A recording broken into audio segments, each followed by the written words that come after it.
February 13th, 1943. Henderson Field, Guadalcanal, the Solomon Islands. Second Lieutenant Kenneth Walsh squeezed into the cockpit of a machine that should not yet exist in this corner of the Pacific. The F-4U Corsair sat on the coral-dusted runway, its inverted gull wings bent like a predatory bird folding itself before a strike. Walsh had barely 25 hours in the type. Around him, 11 other Marine pilots from VMF 124 were climbing into their own Corsairs, each man carrying the same mixture of confidence and uncertainty. Before we jump back in, tell us where you're tuning in from, and if this story touches you, make sure you're subscribed because tomorrow I've saved something extra special for you. They had been on the island less than 24 hours. The first mission yesterday had been uneventful, a simple escort run to pick up downed pilots. Today would be different. Today they would escort Army Air Corps B-24 Liberators all the way up, the slot to bomb Kahili Airfield on Bougainville, deep in territory the Japanese still controlled with lethal efficiency. Walsh pushed the throttle forward. The Pratt & Whitney R2800 double wasp engine thundered to life, its 2,000 horsepower shaking the entire airframe. The 13-foot propeller clawed at the humid air. Within seconds, the Corsair was airborne, climbing at a rate Walsh had never experienced in the stubby F-4F Wildcats he had flown before. The machine felt powerful, almost brutal in its acceleration.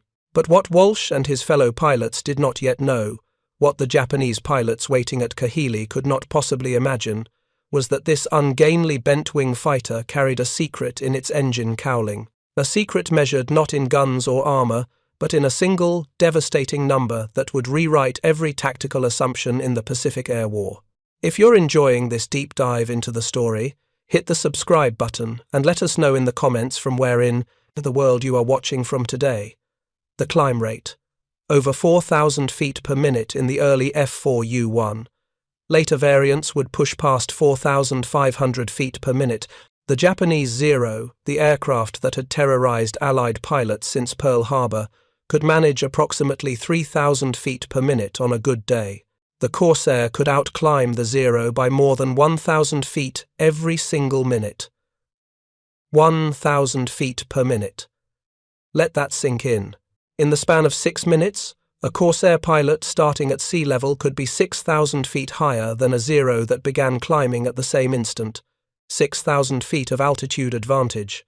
6,000 feet of potential energy that could be converted into slashing diving attacks. 6,000 feet that meant the difference between hunter and prey, between controlling the engagement and desperately trying to survive it. The Japanese had no idea what was coming. To understand the profound shock the Corsair would deliver, you have to go back to 1938, when the United States Navy issued a requirement that seemed almost impossible.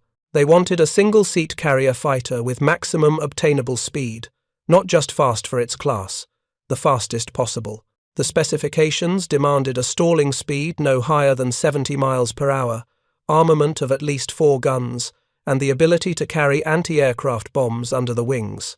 The Vought aircraft design team, led by Chief Engineer Rex Beisel, looked at those requirements and made a decision that would define everything that followed. If the Navy wanted maximum speed, Vought would build the fighter around the most powerful engine in existence. They would accept no compromises on power. In 1938, that engine was the Pratt & Whitney R2800 Double Wasp, an 18-cylinder twin-row radial power plant that was still in development. It promised 2,000 horsepower, roughly 50% more power than most contemporary fighters. Beisel and his team, including aerodynamicist Alfred Sibila, designed the smallest possible airframe that could accommodate this massive engine. But the engine created an immediate problem. To extract maximum power, the Corsair needed a propeller. Not just any propeller, but a Hamilton Standard Hydromatic 3-blade unit measuring 13 feet 4 inches in diameter, the largest propeller ever fitted to a fighter aircraft. That enormous propeller needed ground clearance. Traditional straight wings mounted low on the fuselage would require landing gear so long and fragile they would collapse on carrier landings. The solution came during a design meeting in early 1939. Beisel asked a simple question. Why not put a bend in the wing where the landing gear attaches? The wing would angle down from the fuselage route, then angle back up toward the wingtip.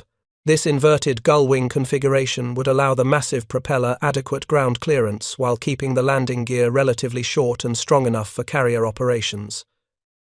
It was elegant, it was unusual, and it gave the Corsair an instantly recognizable silhouette that pilots would spot from miles away. The prototype XF4U-1 first flew on May 29, 1940. Test pilot Lyman Bullard Jr. lifted the fighter off the runway at Stratford, Connecticut, and immediately recognized he was flying something extraordinary. The Corsair was fast, blindingly fast. By October 1940, the prototype had exceeded 400 miles per hour in level flight, faster than any American fighter then in production, faster than the Zero, faster than the British Spitfire, faster than anything except experimental aircraft that would never see combat. The Navy was sold. On June 30, 1941, nearly 6 months before Pearl Harbor, Vought received a production contract for 584 F4U-1 fighters. The aircraft was named Corsair, inheriting the name from Vaught's late 1920s naval biplane Scout. But speed was only part of the story. What made the Corsair truly revolutionary was the combination of that massive engine, that enormous propeller, and the aerodynamic efficiency of the inverted gull-wing design. Together, they created climb performance that defied contemporary understanding of what fighters could do.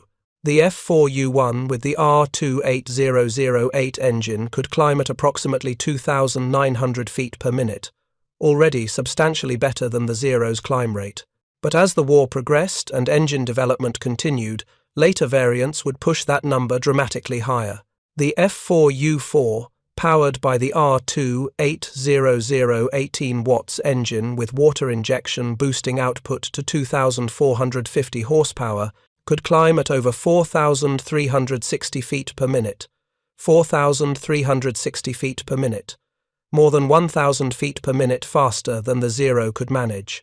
The Japanese had built their entire tactical doctrine around the Zero's ability to outclimb opponents, to gain altitude advantage, to control the vertical dimension of combat. The Corsair shattered that doctrine completely. But getting the Corsair into combat would prove almost as challenging as designing it. The first production F4U-1 flew on June 24, 1942, exactly 1 year after the contract was signed. It was a remarkable achievement. Carrier aircraft had to be overbuilt compared to land-based fighters, reinforced to withstand the brutal stresses of carrier landings. Despite this additional weight, Vought delivered a fighter that could exceed 400 miles per hour while climbing like nothing else in American service. The Navy received its first production F4U-1 on July 31, 1942. Then the problems started.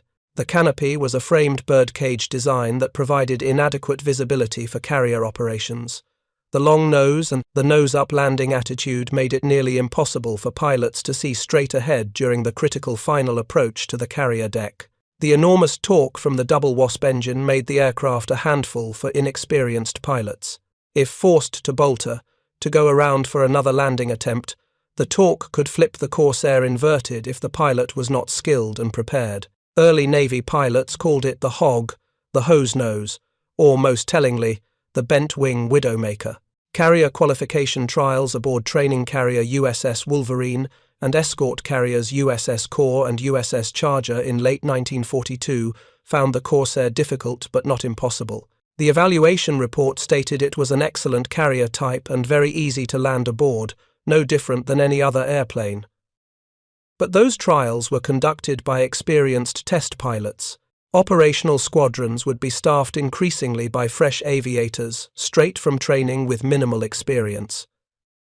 The Navy faced a choice. They could work through the Corsair's carrier problems, or they could adopt the Grumman F-6F Hellcat, which had just entered service.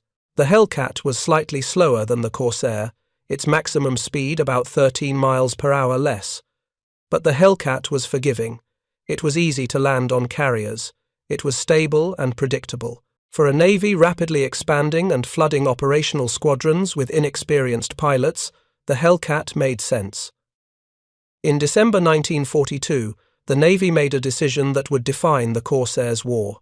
The aircraft was declared ready for combat, but qualified to operate only from land bases. The Marine Corps would get the Corsairs. The Navy would rely primarily on Hellcats for carrier operations. The Marines were delighted. They operated from rough island airstrips where landing visibility mattered less. They needed a fighter that could match the Zero's performance and exceed it. The Corsair fit perfectly. VMF 124, commanded by Major William Gies, formed up at Camp Kearney near San Diego in September 1942. By December 28, the squadron was declared fully operational, despite pilots averaging only 25 hours each in the Corsair. That was barely enough time to learn the aircraft's basic handling, much less master its capabilities. But the war would not wait for perfect preparation. On February 12, 1943, 12 F-4U-1, second from VMF 124, arrived at Henderson Field on Guadalcanal.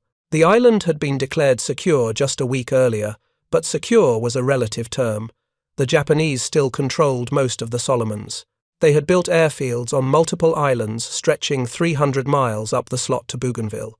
Japanese naval aviators, many of them veterans of Pearl Harbor and the campaigns of 1941 and 1942, still dominated the skies. VMF 124 flew its first mission that afternoon. 12 Corsairs escorted a PBY Catalina flying boat on a search and rescue mission to pick up downed pilots at Vella La Vella, 230 miles northwest. The mission was uneventful. No enemy contact, just a long flight over hostile waters, nursing the powerful but still unfamiliar fighters through tropical heat and scattered thunderstorms. The next day, February 13th, VMF 124 flew another escort mission. Again, no enemy contact. The pilots were getting comfortable with the Corsair's handling, learning its quirks, building confidence. Then came February 14th, Valentine's Day, the day VMF 124 and the Corsair would receive their baptism of fire. The mission brief was straightforward. Escort Army Air Corps B-24 Liberators to bomb Kahili Airfield on Bougainville. The strike package would include P-40 Warhawks and P-38 Lightnings along with the Corsairs. Intelligence reported substantial Japanese fighter presence at Kahili and surrounding bases. The mission would penetrate deep into enemy territory and would almost certainly draw a response. Kenneth Walsh and his squadron mates took off from Henderson Field in the pre-dawn darkness. The formation climbed steadily, the Corsairs easily keeping pace with the slower bombers. As they droned northwest up the slot, pilots scanned the sky continuously. The Japanese radar network in the Solomons was primitive, but their Coastwatcher network was excellent. They would know the strike was coming. The formation reached Kahili. The B-24 seconds began their bombing runs. Then the Japanese arrived. Approximately 50 Mitsubishi, A-6 M0s, launched from multiple airfields, hit the American formation from multiple directions simultaneously. It was a coordinated strike by experienced pilots who knew exactly what they were doing. What followed was a massacre, but not the massacre the Japanese expected. The Americans lost 4 P-38 seconds, 2 P-40 seconds, 2 Corsairs, and 2 B-24 seconds. 14 aircraft shot down in a single engagement. The Japanese lost perhaps 4 Zeros. By any measure, it was a devastating American defeat.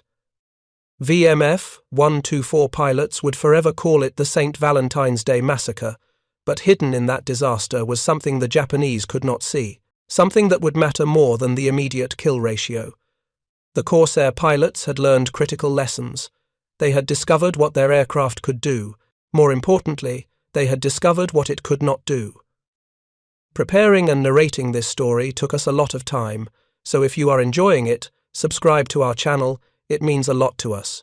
Now, back to the story. Kenneth Walsh flew through that chaotic battle and came out alive, his Corsair damaged but flyable. He had tried to turn with the Zeros at slow speed. Big mistake. The Zero could complete a full circle while the Corsair finished 3/4 of a turn. In a slow-speed turning fight, the Zero's lightweight construction and enormous ailerons gave it an insurmountable advantage. But Walsh had also noticed something else. When he pushed the throttle forward and climbed away from a pursuing Zero, the Japanese fighter could not follow. The Corsair climbed away effortlessly, opening the range, denying the Zero its killing shot, and when Walsh dove, the Corsair accelerated faster than anything he had ever flown. Zero, with its lightweight structure, could not follow into a steep, high-speed dive without risking structural failure. Over the next weeks, VMF 124 refined their tactics. They learned to avoid slow-speed turning fights unless they had overwhelming numbers or altitude advantage. They learned to use the Corsair's superior speed and climb rate to control engagements. They learned to fight vertically rather than horizontally. Lieutenant Walsh later explained the revelation simply.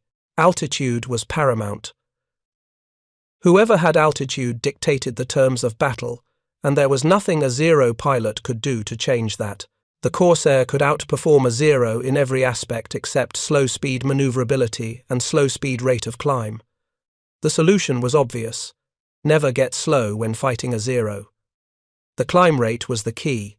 That extra 1,000 feet per minute meant Corsair pilots could start an engagement from higher altitude, dive down to make a slashing attack, then climb back up to altitude before the Zeros could pursue effectively. It was boom and zoom tactics perfected, and it worked because the Corsair's R2800 engine could sustain high power output continuously, while the Zero's Nakajima Sakai engine, producing only 940 horsepower, simply could not match the American power plant. By April 1943, VMF 124 had written the tactical manual for Corsair operations. Other Marine squadrons studied their reports and adopted their techniques. The Corsair was no longer a mystery. It was a weapon, and the Marines knew exactly how to use it.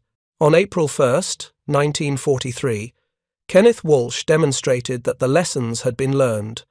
He intercepted a Japanese formation south of Bougainville and shot down 3 Zeros in a single engagement using textbook boom and zoom tactics.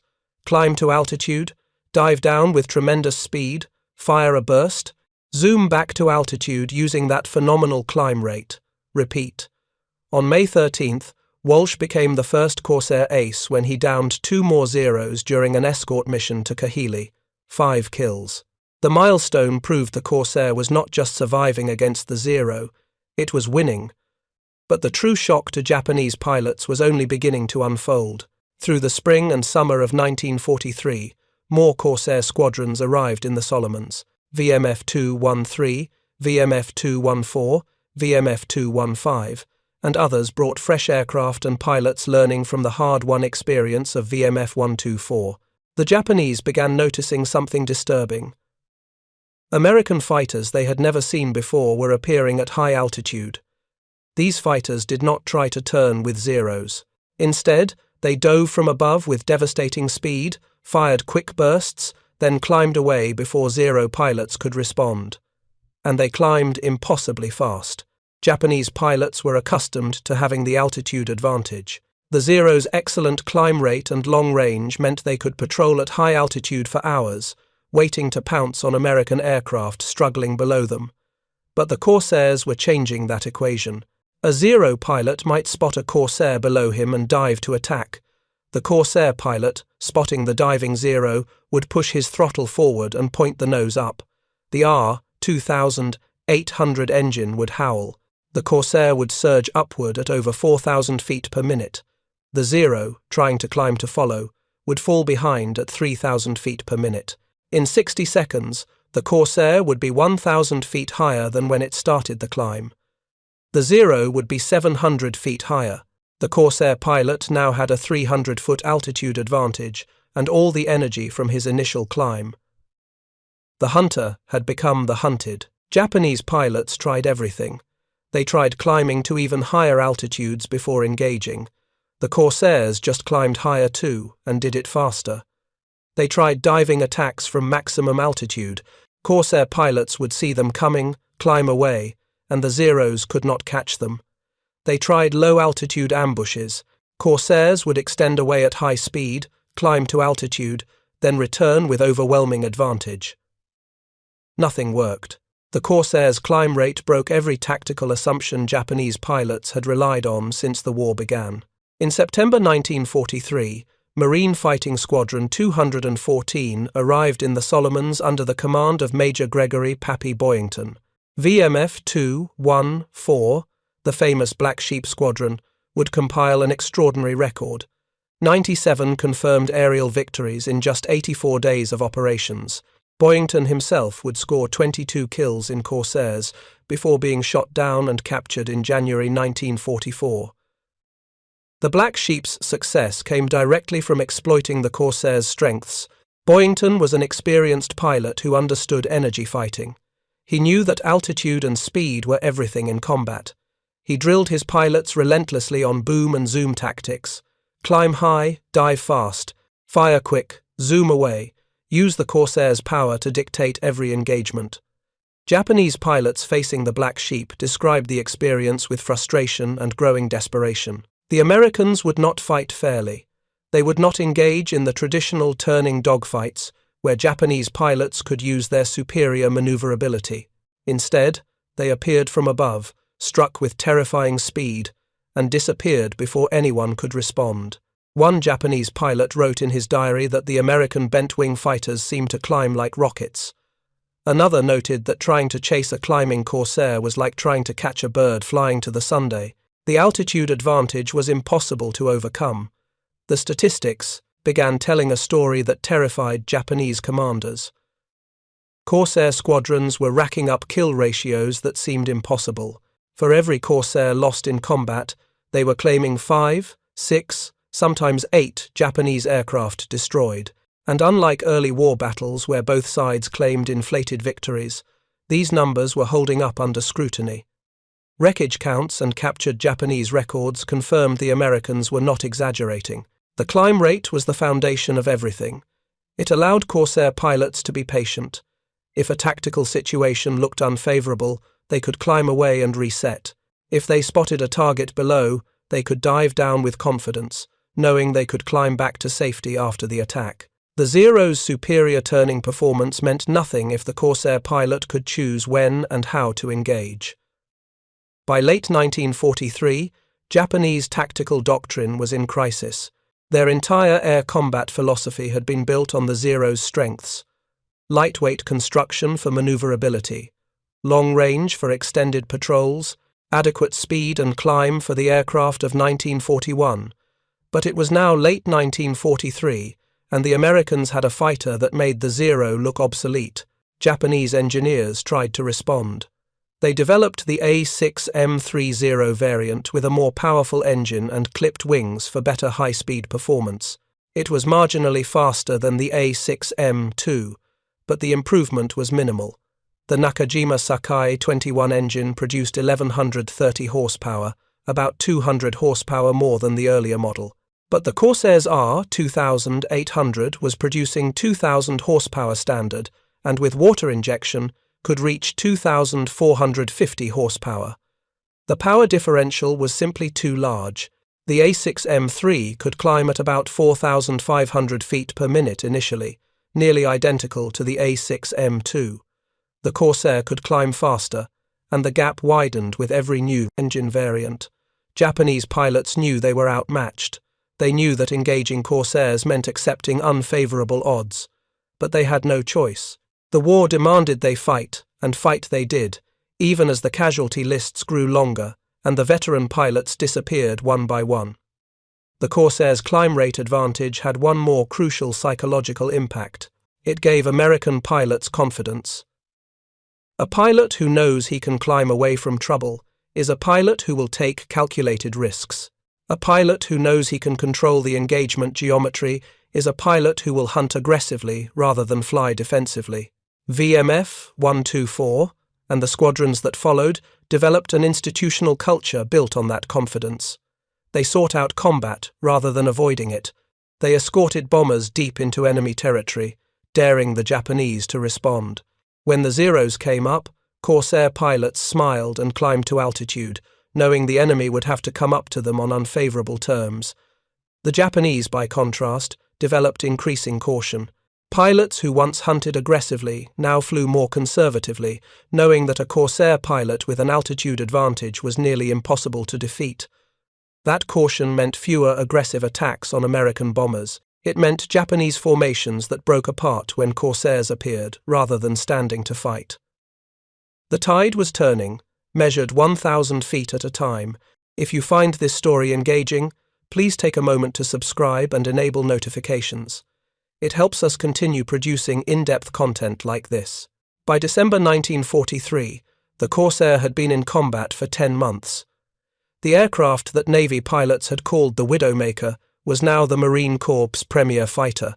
Production was ramping up fast, not just at Vought, but also at Goodyear, which produced Corsair's designated FG-1, and Brewster, which produced the rare F-3A-1 variant. The factories were churning out hundreds of Corsairs per month. Every new aircraft went to Marine squadrons or to the British Royal Navy, which had received Corsairs under Lend-Lease beginning in 1943.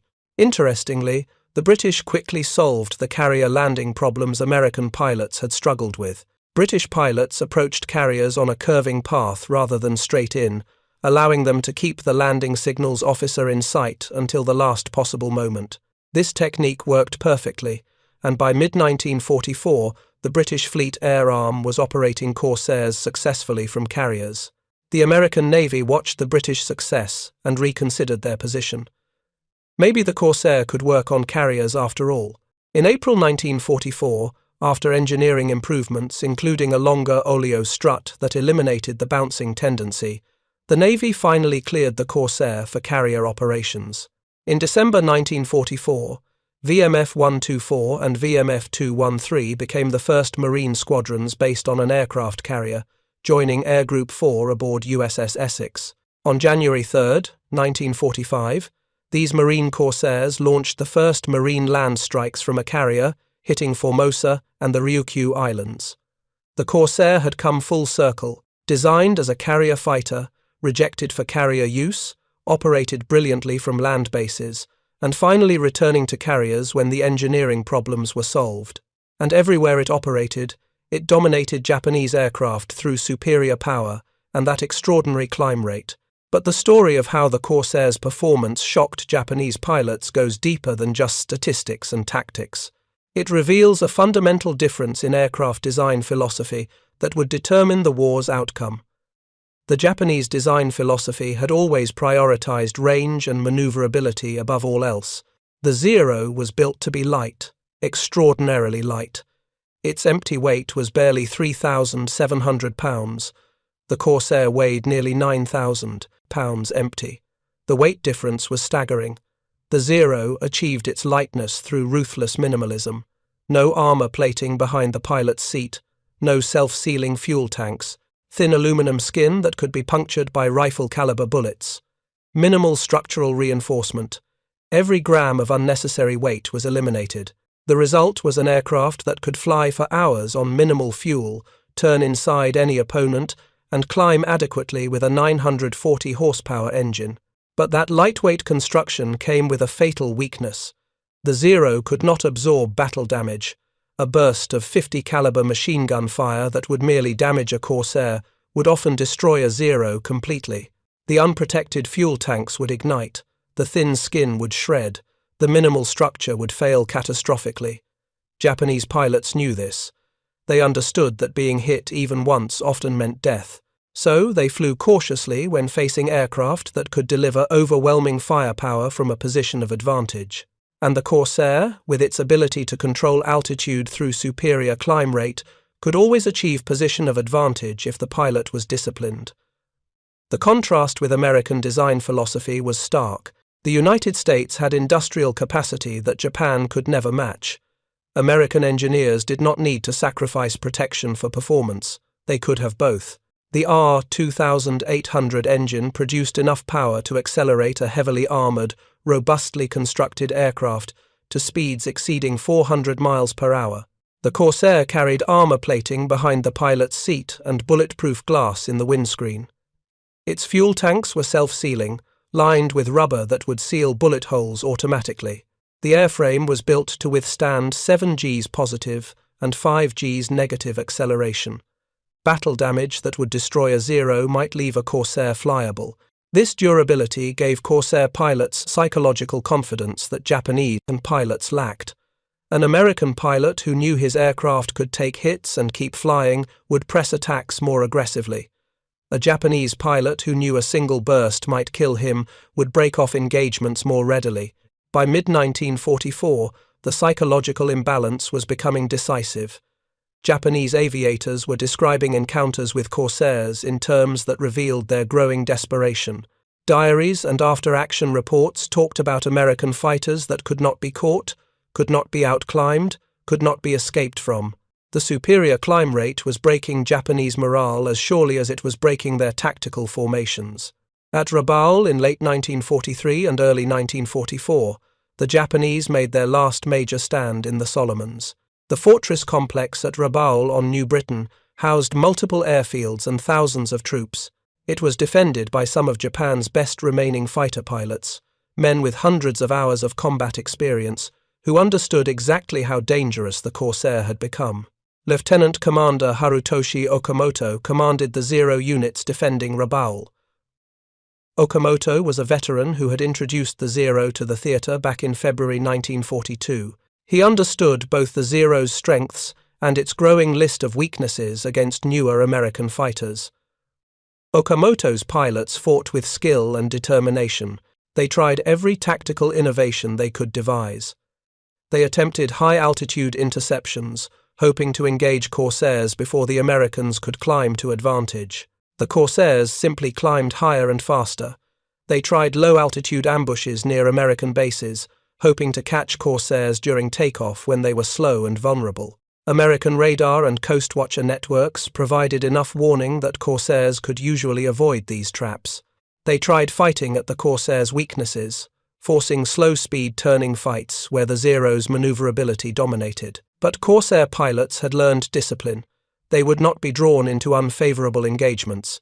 If a Zero pilot tried to force a turning fight, the Corsair pilot would simply extend away at high speed, climb to altitude, and reset the engagement on his own terms. The climb rate made that discipline possible. A pilot who can climb away from danger will not panic. A pilot who controls the vertical dimension controls the fight. By February 1944, Japanese air units evacuated Rabaul. The fortress remained garrisoned, but its air power was effectively destroyed. Corsairs and other American fighters had achieved air superiority so complete that Japanese aircraft could no longer operate effectively in the area. The campaign demonstrated what the climb rate advantage meant strategically. It was not just about individual dogfights. It was about controlling airspace. A fighter that could climb faster than its opponents could patrol at higher altitudes for longer periods. It could respond to threats more quickly. It could protect bombers and ground forces more effectively. The Corsair became the symbol of American air dominance in the Pacific. Its distinctive bent wings were recognized instantly by both sides. For American forces, the sight of Corsairs overhead meant protection. For Japanese forces, it meant danger. The kill ratios tell the story with brutal clarity. The Corsair achieved an overall 11-to-1 kill ratio in air combat throughout the Pacific War.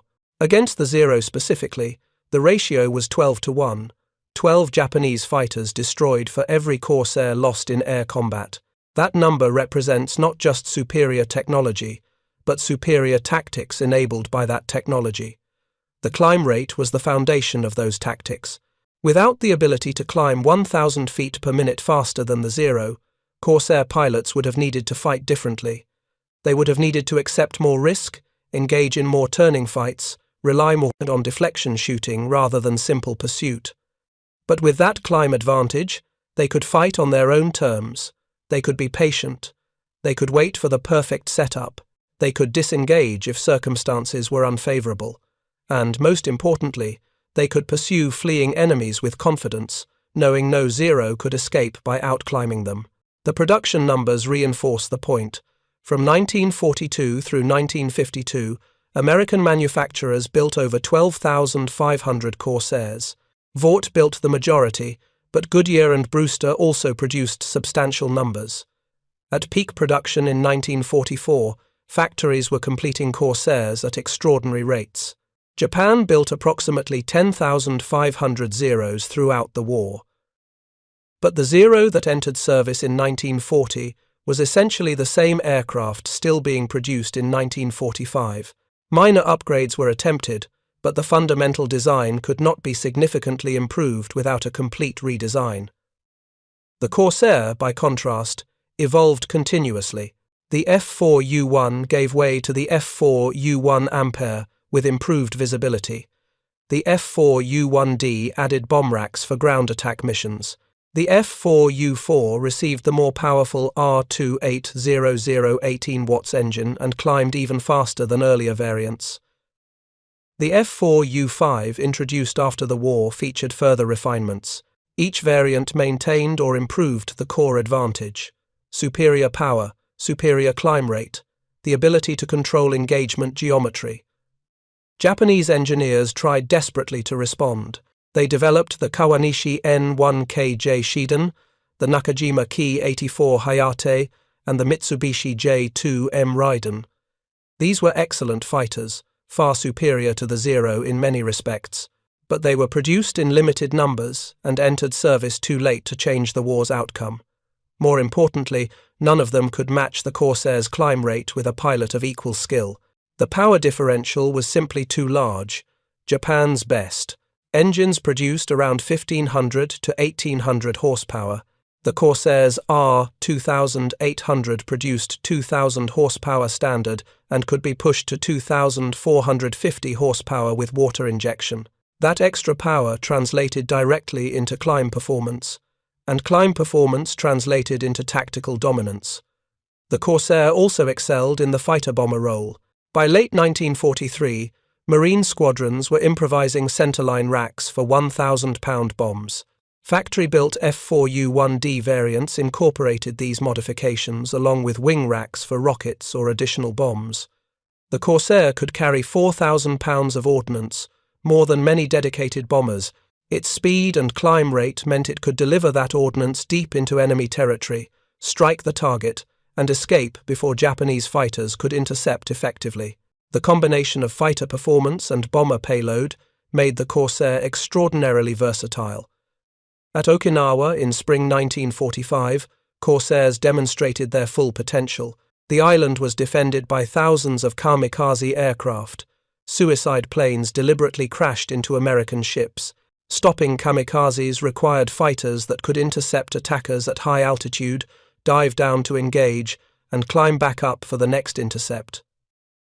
The Corsair was perfect for this mission.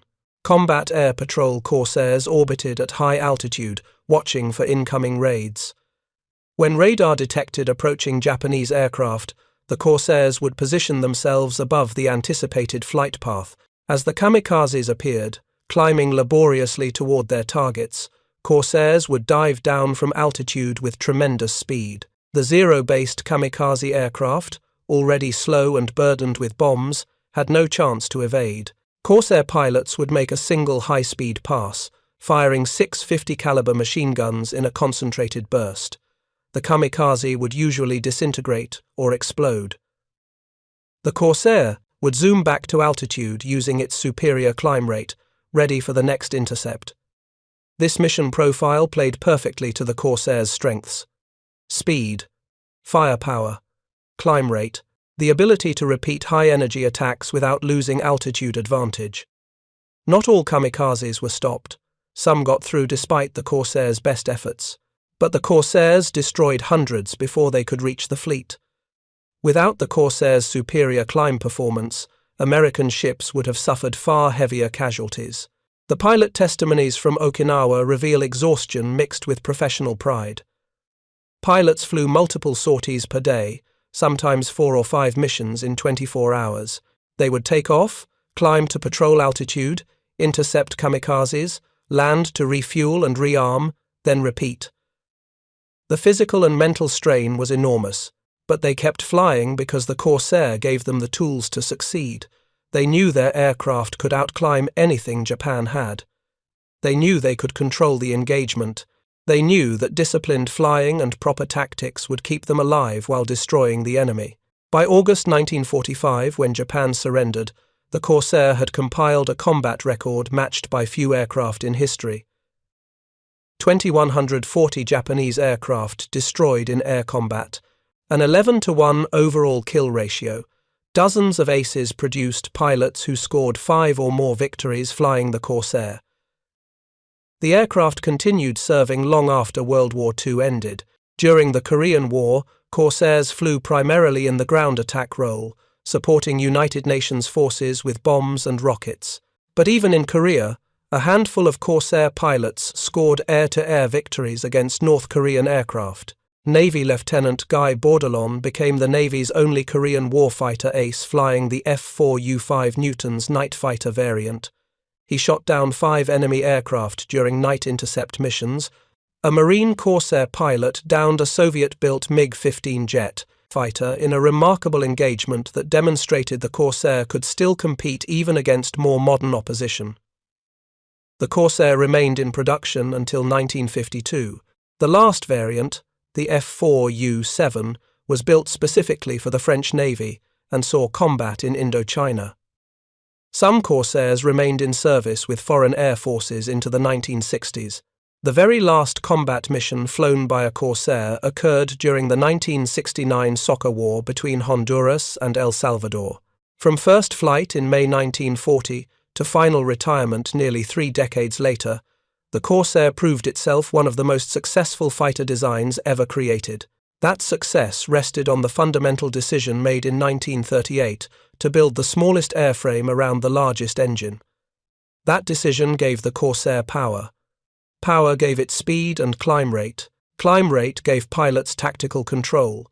Tactical control gave them victories. And victories gave the United States air superiority in the Pacific. The Japanese never expected that American industry could produce a fighter so powerful. They never expected that American pilots, many of them young and inexperienced, could master complex energy fighting tactics so quickly. They never expected that the climb rate differential would prove so decisive, but the statistics do not lie. 1,000 feet per minute, 1,000 feet of altitude advantage gained every minute of climbing flight. Multiply that across tens of thousands of combat sorties, and the result was inevitable. The Zero had been designed for the War of 1941. Lightweight, maneuverable, long-ranged, perfect for striking distant targets and defeating the obsolescent fighters America fielded in the war's opening months. The Corsair was designed for the War of 1943 and beyond. Powerful, fast, heavily armed, protected, capable of absorbing punishment and delivering devastating firepower from positions of advantage. By the time the Corsair entered service, the nature of the air war had changed.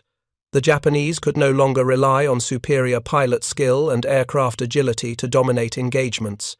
They faced American pilots flying aircraft with fundamental performance advantages that skill could not overcome. A more maneuverable aircraft cannot defeat a faster aircraft if the faster aircraft refuses to fight on unfavorable terms. A lighter aircraft cannot defeat a more powerful aircraft when the engagement occurs in the vertical dimension where power matters most. The Japanese learned this lesson painfully over 2 years of combat in the Solomons, at Rabaul, in the Philippines, and finally over the home islands themselves.